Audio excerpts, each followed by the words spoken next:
बिस्मिल्लाहिर्रहमानिर्रहीम। अस्सलाम वालेकुम दोस्तों, वेलकम करता हूँ इमरान ऑफिशियल न्यूज़ में। सऊदी अरब से इंटरनेशनल फ़्लाइट के हवाले से बहुत बड़ी बिग न्यूज़ आ गई। जैसे कि आपको मालूम है कि थंबनेल आपने पढ़ लिया होगा, इंटरनेशनल फ़्लाइट 15 अगस्त को ओपनिंग कर लगे हैं।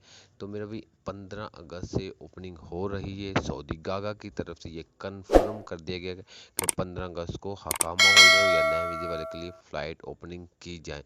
तो जैसा कि आपको मालूम है कि आज जनरल बिलाल अकबर की वज़ीर ख़ारजा से भी एक बहुत अहम मीटिंग थी।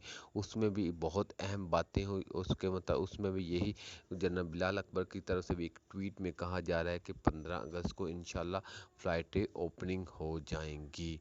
तो मेरा भी वीडियो शुरू करने से पहले आप लोगों से गुजारिश की जाती है, चैनल को सब्सक्राइब, बेल आइकन को दबाएं ताकि इस तरह के तमाम वीडियो आप तक पहुंचते रहे। तो वीडियो की जानब यही है कि मेरा भाई 15 अगस्त से इंटरनेशनल फ़्लाइट गागा की तरफ से ये नोटिफिकेशन बताया गया। ये साफ साफ उन्होंने लिखा है कि 15 अगस्त से जो वैक्सीनेटेड लोग हैं उनके लिए फ़्लाइट ऑपरेशन बहाल कर दिया जाएगा।